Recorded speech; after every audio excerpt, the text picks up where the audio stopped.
So for those of you that I don't know, my name is Michael Ames, and I'm the President and CEO here at the RFK Community Alliance. And I'm really glad you can all join us tonight for this special speaking event as part of the Dr. Conroy Speaker Series. We started the series in 2017 in honor of my predecessor here, Dr. Charlie Conroy.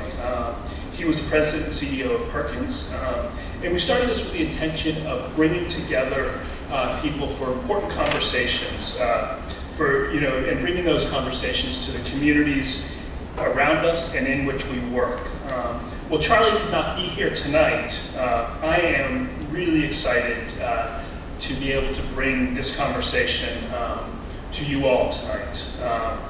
Charlie does remain a good friend and a partner in our work, and I know he wishes he could have been here tonight. So again, thank you all for joining us. At the heart of everything we do at RFK Community Alliance is a deep understanding that mental health is essential for overall well-being.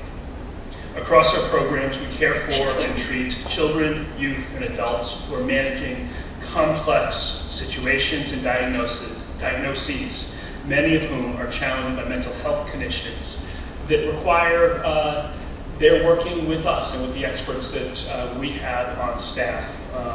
Sometimes that's in day programming, and sometimes that's in 24/7 care and support. And as part of our work, we're keenly aware that creating a community, providing safe spaces for instilling hope are critical components for keeping the people we serve on a strong and stable path. These same components, I know, are at the heart of the work of the Tulip Project, which is doing great work to build community and set the stage for important conversations across the country. So several years ago, I had the opportunity to meet Suzanne Fox and her daughter and family. So Suzanne and her daughter are the co-founders of the Tulip Project. And I met them when they graciously welcomed the friends and family of my cousin into their homes. We celebrated the life, his life. And with their warmth and hospitality, they made sure that we had what was a hard day was filled also with love and support. So since that time, I've followed the work of the Tulip Project and just been amazed by their work, their growth, and the impact that they've been having. And so with that, I'm really, really excited now to hear from Suzanne Fox and Anna Mullen. Their work and story is, I believe, so incredibly important. Following Suzanne and Anna's talk, Amanda Leviton and Karen Dubowski, members of our RFK clinical team, will finish the evening by offering some thoughts about how they work with individuals who have suicidal thoughts about mental health and about how they work with them about mental health concerns. We will then invite you all to join us for cookies and refreshments at the end of the evening. Just before I welcome Suzanne up here to the podium, just a couple housekeeping items as well. So if you got a cell phone, probably all of us do, if you could just make sure it's on silent mode, that always helps for a nice evening. And then if you need to exit and use a restroom, restrooms are just straight behind us down the hallway on the right and left. With that, Suzanne, can I ask you to come up? Thank you so much for being here, Suzanne. Thank you so much, Michael, for that really lovely warm welcome. And we met just before and had a really warm, lovely dinner with the team here. And thank you for welcoming us into your community. And as Michael said, it's all about hope and community. And so we just want to spend some time with you this next hour together, just to share our story and fill you in on what we're doing. We know that we're just one piece of a big puzzle. And anyone who ever hears me talk, I always say it takes a village, it takes a village, it takes a village. We're going to share what our little piece is. And our hope is that we'll just find ways to connect, do work together, because this is a really big and really important topic, and the more we can learn from each other and support each other's work. So I just want to share the topic of the talk is smashing the stigma around mental illness, one tulip bulb at a time. And we have an expression that I borrowed from one of my favorite authors, Anne Lamott, who wrote a book called Bird by Bird. And our little mantra that we say all the time is bulb by bulb. Start with just planting a bulb and spreading a little hope in your backyard, and then it'll spread. So this is the story I want to tell of just spreading our message one bulb at a time. I'm not a mental health professional. Anna's not a mental health professional. You will be a mental health professional soon enough. But anybody who reads any paper, anything, any day, knows that there is a serious mental health crisis going on. I think I just got something on my news feed today that again the Surgeon General talks about the youth mental health crisis. And I'm not going to go on about facts and figures and statistics, but I am going to tell you that the kids are not all right. The kids are not all right. Young people are struggling. They're struggling. COVID, we all know, my gosh, COVID, but then beyond COVID, just these are rough times right now with everything going on, with gun violence and division, et cetera, et cetera, et cetera. I'm not going to step into any of that, but it's hard right now. And then you bring in social media and TikTok and everything else. Yikes. So we're trying to create a space for young people to know that their voices matter, that you can make a difference. And that's our story of making a difference and having young people use their voices to bring change.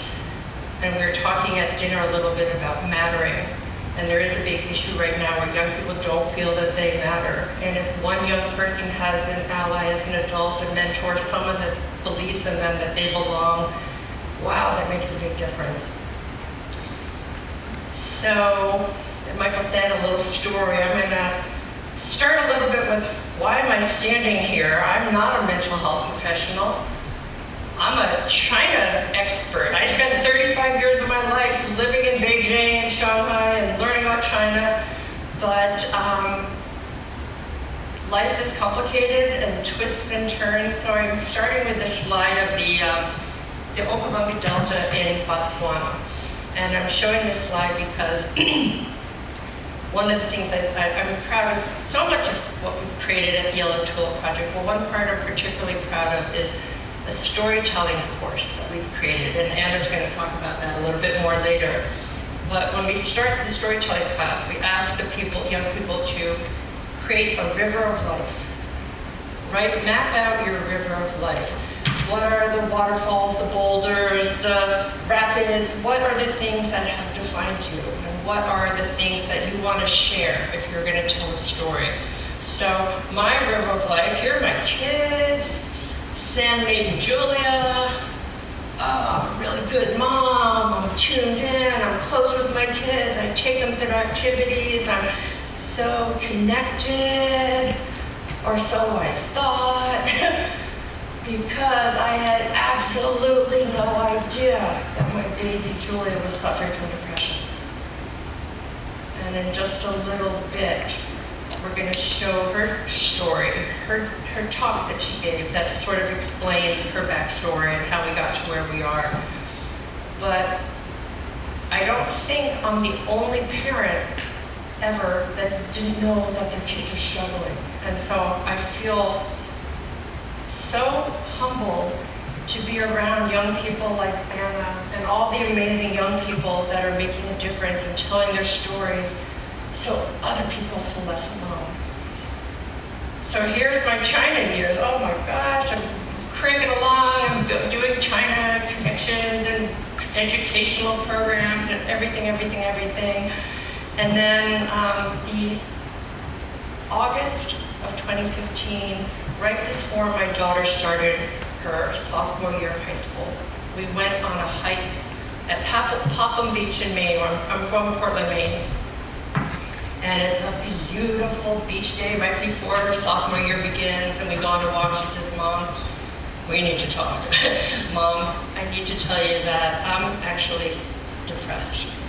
I haven't told you this, but I want to get healthy. I want you to know I have been purposely cutting myself. I need to get healthy, and I want you to know, and I'm tired of keeping this from you. So, whoa, whoa. How did I miss that? How did I not know my baby was suffering alone? So again, as we mentioned during dinner, that anybody in the room has kids, when they trip and fall and they've got a boo-boo, you run and put the Band-Aid on. You want to hug them and fix it, fix it, fix it, fix it. So she told me that she was struggling, was alone and feeling depressed, and I have to fix it. How about medication? How about exercise? How about? She's like, Mom, how about you just listen to me and be there and stop fixing me? So, wow, I've just learned so much on how to do all of this because I didn't know anything. And I'm jumping in to fix. But we still go at each other. She's now 23 and I still jump in to fix a little bit, but I've learned to take that step back and just be there. Be that shoulder to lean on. That's all she needs sometimes. But she tells me in August that she doesn't feel that she's depressed. This is my daughter. And then on Halloween, her best friend Peyton took her life. And Peyton was a gorgeous on the crew team, UN runner. She was just delightful. And it came out of the blue. And I'm like, whoa. And then 4 months later, her second best friend, Beata, took her life. So, whoa, we were in the dark trenches. It was just, we need to do something. Did we have a 5-year strategic plan? No. Did we have, what we needed to do was take the big elephant in the room that everybody knows is there, but nobody wants to talk about it, and let's talk about it. Let's talk about it all the time. Let's scream it from the top of a mountaintop. Let's keep talking about it so people feel less alone and know that it's okay to not be okay. And it started in a garden, as simple as it can be. The one thing she didn't mention is the yellow tulip is also the flower of hope. So if people don't know Julia, don't know Peyton, don't know Beata, everyone knows we need a little hope right now, right? And I'm not a gardener, I don't have any green thumb, but I've learned along the way that tulip bulbs need to be planted close together. Tulip bulbs go through cold, dark winters, and the crocus come up, and the daffodils come up, and the tulips are pushing a little bit later, and then, whoa, they're out. And if that's not a metaphor for anybody struggling with mental health issues, that you don't want to be alone, you shouldn't be alone, you should be close together. So we started in a garden, we had our cute logo and our plan to get hands dirty as a community. And I'm just going to sort of go quickly through some of the photos of, I think because what we do is so simple and accessible. And there's a lot of reading these really heavy reports about youth suicide, mental illness, girls struggling, boys struggling. So what we have is a little recipe book on how to make a peanut butter jelly sandwich. Get bread, peanut butter jelly bread. Our recipe is get bulbs, plant them in the fall during Mental Health Awareness Month, Mental Health Awareness Week. They come up in May, especially if you're in New England. Get people together, get your hands dirty. And it can be as simple as that. And then there's speeches and music, and it can be all sorts of, it can be a little bit bigger. This is a tale I have to tell because I love it so much. There was a young boy in the furthest corner of northern Maine, Aroostook County. I don't know, is anyone here familiar with Maine or Aroostook County? But It's like a 7-hour drive from Portland, from where I am, to get up to the county. And a beloved young man, a high school student who was on the soccer team, and he had taken his life. And the kids at the school went to the principal. We want to bring the Yellow Tulip Project to our school. And the principal said, no, we don't talk about that. And then the kids went to the school board. And they said, we need to bring the Yellow Tulip Project to our school. And they invited Julia up. They're like, wow, that's a long drive, 7 hours, but we're going. We get in the car, and we drive 7 hours, and it was like the scene in the Grinch Who Stole Christmas when they all stand, right? People came from all over the county, and they planted the Hope Garden in the words hope. And here we are, everybody's there getting their hands dirty, planting bulbs, and suddenly the Miss Maine contingent. There was the Miss Potato, Miss Aroostook, Miss Fort Kent, they all came. So I love this photograph because it's just a reminder of that day. That was so special. And then just again, some more photos of, we started in high school, because that's where my daughter was. But mental illness is not a high school student issue, it's a global issue, 1 in 5 people worldwide. So more and more elementary schools. Okay, in elementary school, you might not be talking about self-harm and suicide loss, but you certainly can talk about self-care, you can talk about planting a bulb for hope and asking your friends if they need a hug. There's things you can do at different ages. This photo was really special to me because the tall girl with the vest on is Peyton's sister, Sydney. And she was there planting the bulbs that first year, and it was so beautiful. And this is just, more images of kids paint once the bulbs get in the ground, then it's not that pretty looking, it's just dirt, because bulbs are all tucked in. But we've had more like the Girl Scouts or the Brownies or the kids are painting kindness rocks all around the garden. So it looks pretty all year round. And this is just to give you a sense of our little tiny tulip project that started in Portland, Maine with me and my daughter and a tiny band of pirates, a bunch of other kids that finally hearing about it. And it's just, this is the map, and this is an old map. So it's so amazing. We had people from Western Michigan, from the construction workers, who wanted to plant yellow tulip bulbs. They wanted to put our tulip on their hard hats. So if that's not a story of a single voice can make a difference, what is? It's so humbling. So, okay, we got the tulip thing down, but this wasn't the Julia Hansen project. She knew from day one we need to bring other young people in. So after we got the idea of the tulips down, second thing was we need an ambassador program. And so we started this in Portland, Maine. And the way young people are all connected because they're on this field hockey team or this theater or they go to this camp, it started to spread. Young people started getting involved, and it totally was the ripple effect. And so now I'm just like excited to pass the mic to Anna and her story of how she found the Yellow Tulip Project, and then to talk a little bit more about what the young people do and what it means to be an ambassador, how to bring it to your school, what are some of the projects the young people have done. Here you go. Thank you. All right. Hi, everyone. My name is Anna. Sorry. I'm a 22-year-old senior in college. I go to Assumption University. I'm just about to graduate, but I used to be a 15-year-old girl who was thinking about suicide and who was experiencing deep, deep depression and anxiety. And I didn't know how to tell my family or my parents or my friends. And I found the Yellow Tulip Project actually through a school project. I found them on Google. And I watched Julia's TED Talk that we just watched again. And I turned to Suzanne and I said, I just got chills. I get chills like every time I watch it because I really relate to a lot of aspects of Julia's story. I was engaging in self-harm behaviors. My parents, other people in my life saw them, ignored it because we don't know how to talk about this kind of stuff. It's not an easy topic.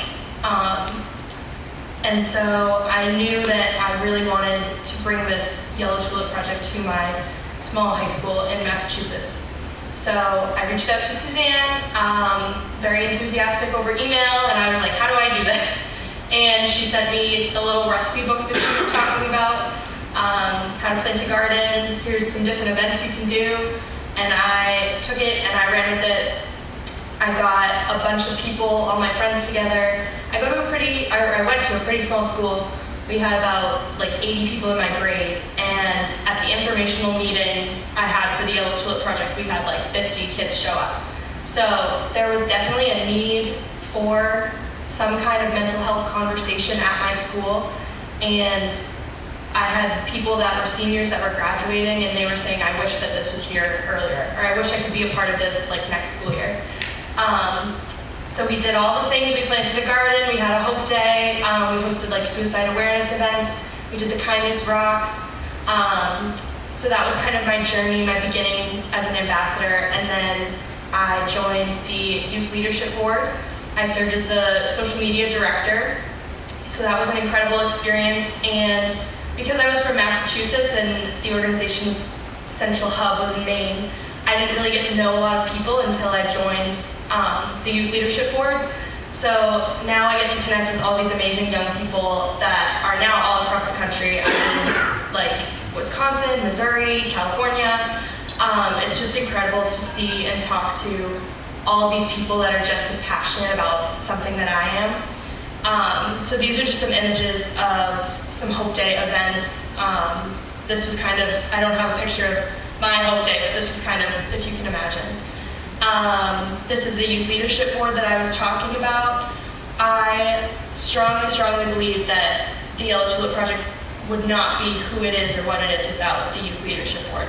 I think there's so many incredible organizations that are working to smash the stigma surrounding mental illness, but I think at YTP we're different because it's youth voices and we're sharing our stories.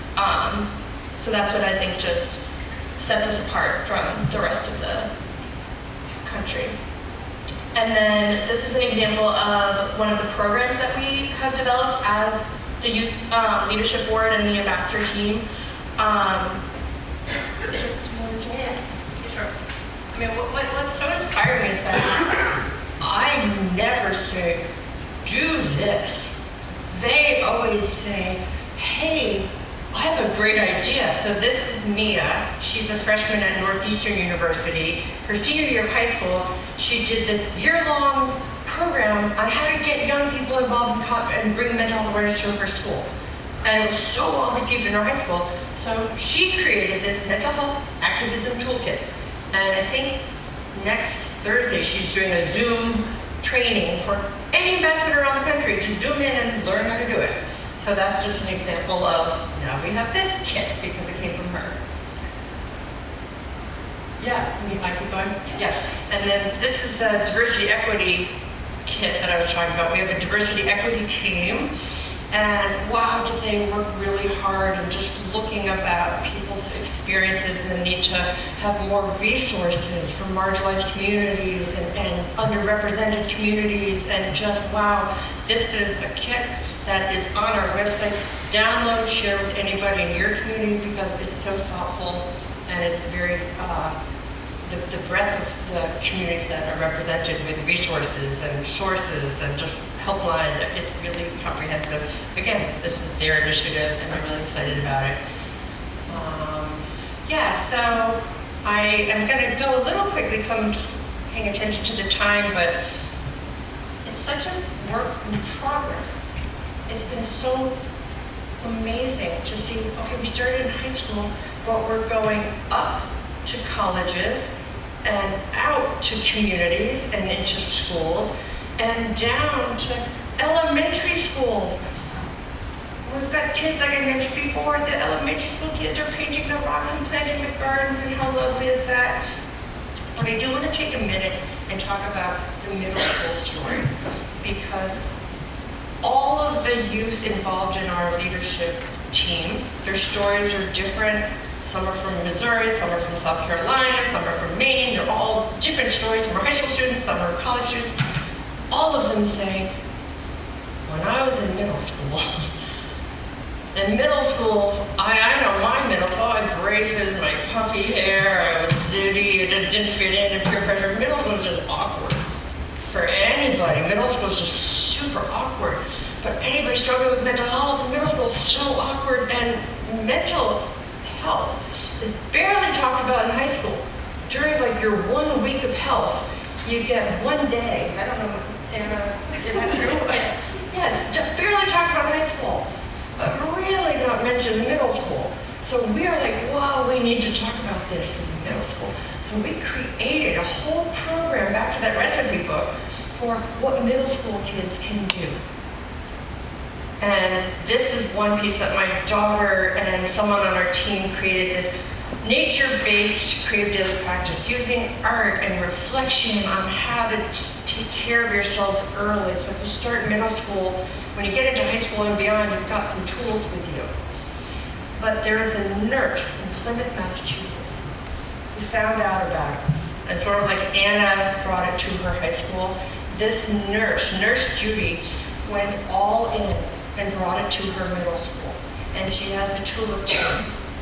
And I'm just going to go through, this is a letter. Thank you for being so kind to me and for letting me join. Your positivity created brings me joy, makes me, I can't read it so well. This is a wonderful 7th grade with accord snacks. Anyway, this is just a little letter from one of the kids involved.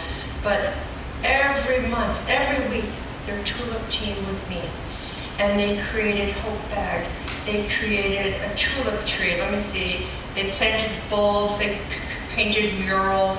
This is their hope garden. There's the kindness rocks around it. They all felt part of something. They created a tulip tree where they collected warm socks and small gifts to bring to this local psych hospital. They painted murals, and they all felt that they were making a difference in their school climate, the way they talk about mental health. So this is a survey that the middle school nurse gave to all the kids that were involved in the Yellow Tulip Project. And this is just super simple. Why did you join? What was your favorite part? How can we improve? Just simple. And then just to give you a sense, and again, I'm not going to take time to read through everything, but it made a difference in her school. And back to the title of this talk is Bulb by Bulb. So this was one middle school in Plymouth, Massachusetts. Now, almost all the schools in Plymouth, Massachusetts are involved, plus the public health center, plus the library. On Saturday, they're having a big Yellow Tulip event downtown Plymouth, Massachusetts. So again, just bringing this one message to one middle school and how it's spread, it so fills my heart. So as Michael mentioned before, we're big fans of using photography and art and storytelling. When my daughter gave her TED Talk, the impact on all of these other young people, because when they've had a conversation about mental health, there's always been a mental health professional who's older, who often has PowerPoint slides with facts, and that's all important. But wait, that could be me. This 15-year-old kid is talking about their truth. So we are big fans of that. So our tagline is, smash the stigma. Anna, can you model? One thing we created is this gorgeous photo exhibit. Because mental illness, you can't see. You don't know. My daughter, oh, she's so pretty. My mom would say, oh, but Julia doesn't look depressed. What does depression look like? You can't see it. So we created this gorgeous exhibit, and each of the models has I am queen. They have parts of who they are, and one of the pieces is I am battling depression and anxiety. But it's more, they're more than their one mental health issue. And so it's really beautiful. It's really powerful, and it travels. It's now in high school in Maine, it was in Pittsburgh, it's in Vermont. The whole intention is for this exhibit to be seen. We also have a digital version of it. And we're a permanent exhibit at Logan Airport. I mean, that's not an example of things can happen. Like my daughter said, wouldn't it be cool if we could be on display at Logan Airport? And then we are. And so, Anna, I jumped ahead a little bit, but why don't you talk about just the exhibit at your school? Yeah, so when I moved and transitioned to college after being involved with the Tulip Project in high school, I wanted to remain involved. So I'm a member of the board. And then last fall, I decided that I really wanted to bring the photo exhibit to Assumption. So it takes a village. That's what Suzanne always says, and it took a village for this project, definitely. So we had all the beautiful portraits. I still remember we had to have so many people unloading and hanging them up, but it was a big process, and they looked absolutely gorgeous. They were on the first floor of our library. We held an opening reception. Our president spoke, and then we also had the director of our athletics department. And then we had like a list of questions, kind of discussion points. So how did the exhibit make you feel? Did you identify with any of these portraits?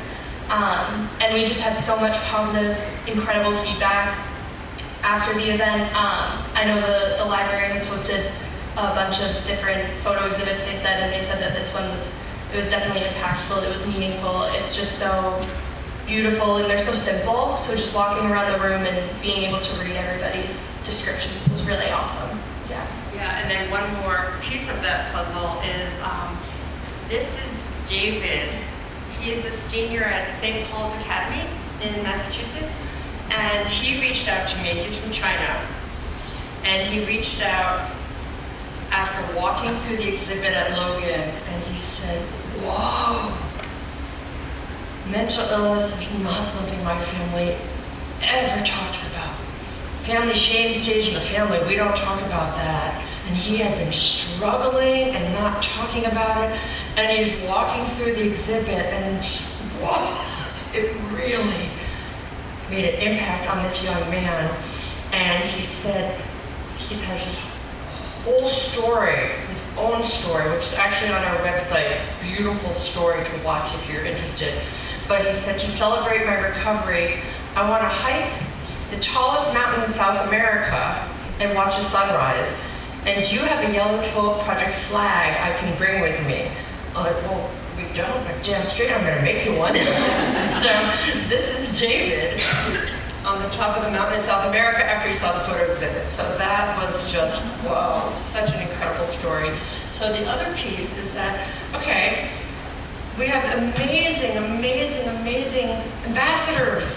Over 550, I don't know the exact number, but they're almost all young women. Where are the young men, and what can we do about that?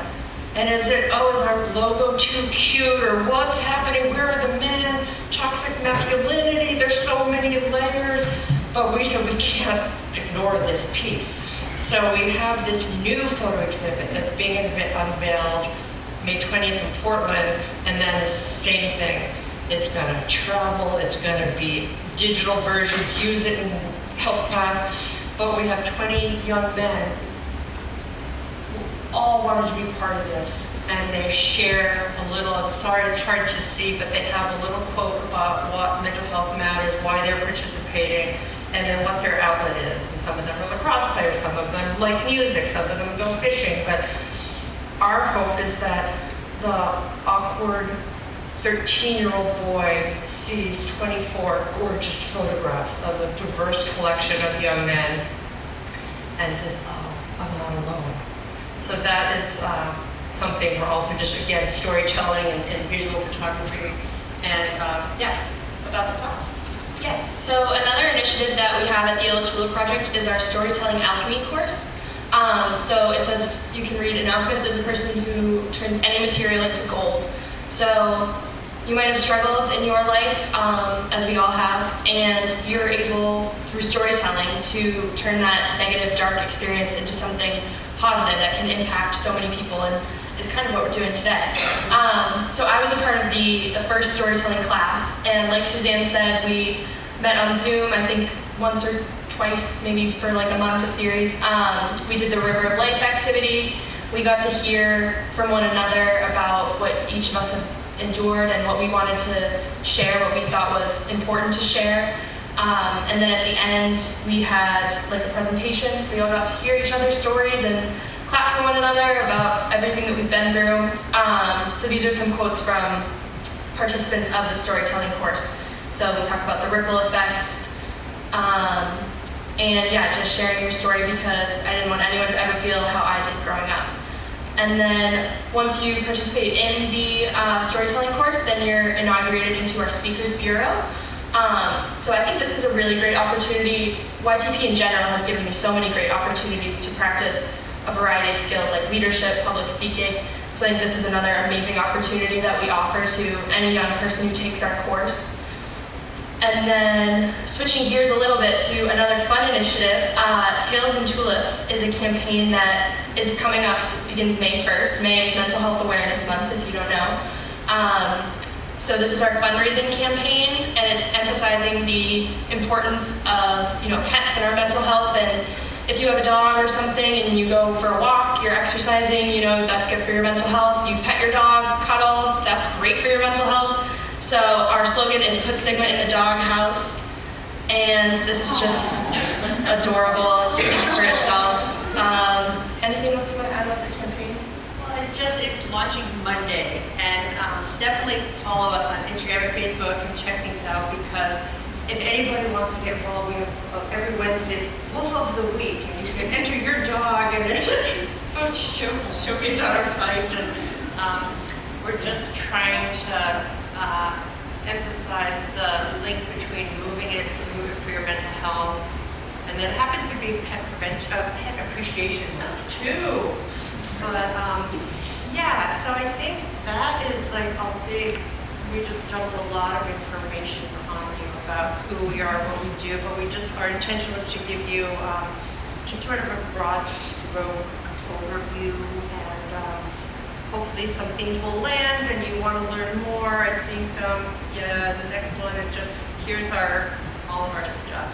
Just follow us on all those things and reach out. And what we've done is made everything really easy, so that if you're a student, fill out this little thing and we'll send you a whole kit how to get started. I'm a community member, great, fill out this form, we'll send you the community hub. I'm an educator, fill it out, we'll send you the educator hub. So you have all the signs and the things that you need. And then because we're all about building community, we started doing community coffee chats every other month, where people from Michigan and Florida and Massachusetts, what are you doing? What are you doing? How was your Hope Day? What can we do as a community? So we're just trying to keep building more conversations. So yeah, so that's our piece. And I know there's other folks coming up but thank you so much. And yeah. So Kara and I, we work at RFK, and I work at the Center for Behavioral Health. And we just kind of wanted to speak briefly about what we do and how we can support our clients during times of crisis and provide some resources about what you can do if you know someone who is struggling or struggling yourself with mental health. So as a therapist at Behavioral Health, we are a small group practice that sees clients as young as 6 all the way through adulthood. Our goal is to provide a safe and therapeutic environment for our clients to feel comfortable enough to open up and learn skills to cope with the overwhelming aspects of their lives. We work in the clinic as well as school communities. I'm based at Neshoba Regional High School, and my colleagues also are in the Clinton schools as well. During therapy, we first form assessments. We look at family history, biology, child's history, trauma, symptoms, development, what's really going on. Then we kind of move on to understanding emotions, how to differentiate thoughts versus emotions, and that thoughts aren't always facts, right? We all have thoughts. That doesn't mean we necessarily are wanting to hurt ourselves, but in how we can teach kids and adults that we have power over our thoughts. Next, as a therapist, we really allow space to hold our clients' stories. We're kind of their holding environment, and a lot of our clients have never felt heard. And I actually had a session today with one of my teenagers, and that was the number one thing that she struggles with is, I don't feel heard. My parents don't listen to me, my teachers don't listen to me. And if we can just be that person for 45 minutes to just listen and so they can feel heard, that really goes a long way. What we've been seeing at our clinic lately is a lot of feelings of overwhelm, not having the language to express themselves, a lot of emotion dysregulation, struggling maintaining friendships, and a sense of hopelessness. And I think it's important for us to ask, what can we do to help in the mental health field? So I found some of common myths and misconception around suicide and suicidal ideation and self-injury. And I'm sure all of you have heard some of these myths, but one of them is kids don't have anything to be depressed about. Little kids don't get depressed. We know that that's not true. I can push through depression. It doesn't work that way either. Just like the analogies we were talking about earlier, if you have a broken arm, you don't push through a broken arm. Really, it's about how do you get support and treatment for that. Only very depressed people commit suicide or die by suicide. Clinically depressed people have a higher risk of completing suicide, but often kids are bummed out, bullied, will make an attempt as well.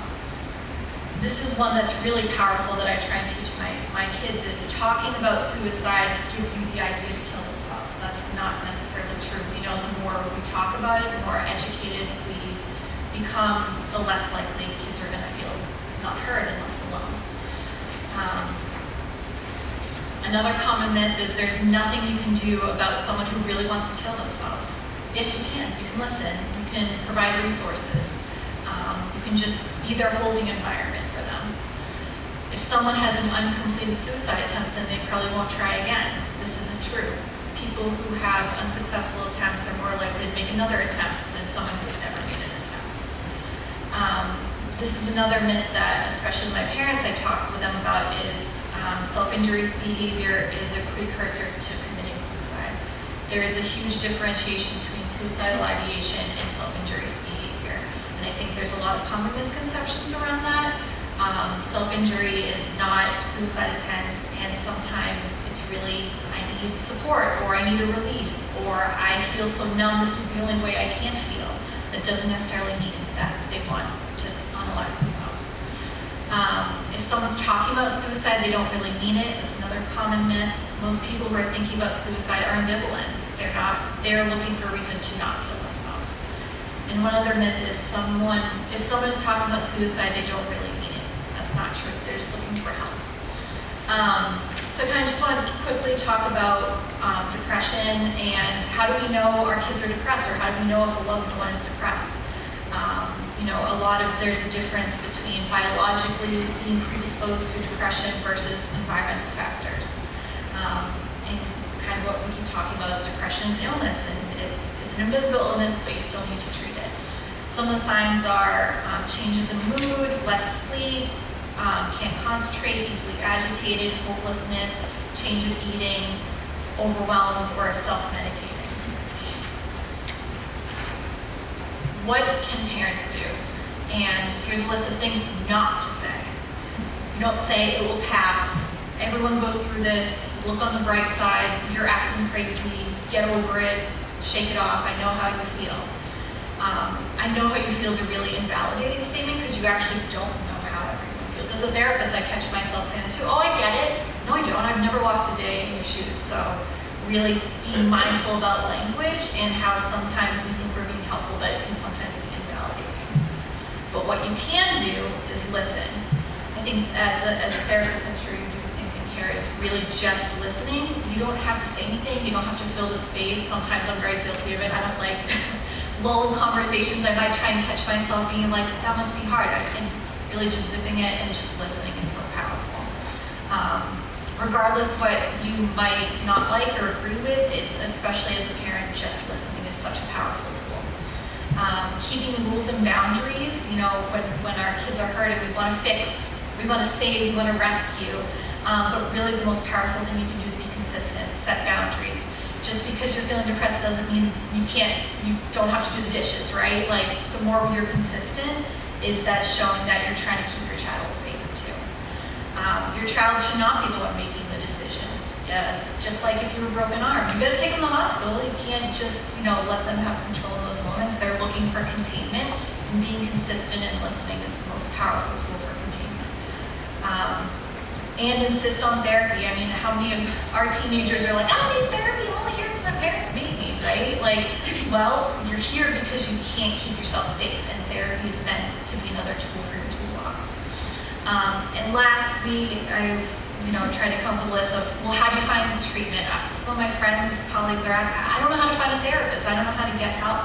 I always refer people to call their child's doctor. Some places have a part-time social worker who will see them on a short-term basis. Sometimes they have a whole referral list. I think my doctor, they had like a 30 pages list of providers too, so they're a great resource. Connecting with your insurance company, a lot of like Mass Health websites or Harvard Pilgrim, they have a whole list of providers that are in network. Online search engines such as Psychology Today, connecting with the child's school, especially how I was saying, I'm in Neshoba High School and we're in the Clinton schools too that's a place that kids who are really high risk or really can't make it to our clinic, you can meet them right at school, and the guidance counselors are a great resource. There's a new behavioral health helpline from Mass Health. I don't have the number off the top of my head, but I know if you Google it, it's an easy number. They're a very great resource of having different providers. And if you're currently in distress, there's mobile crisis it's also like a 1-800 number. Again, I don't know off the top of my head, but if your child or a friend is in crisis, mobile crisis, they're trained professionals that can talk to your child on the phone, or they come out to see you and make sure that if you don't need a higher level of care, kind of just listening. Because again, I think that's the thing here, is just helping our kids feel heard is the most powerful tool that we can provide. So Carol can kind of speak on the school aspect.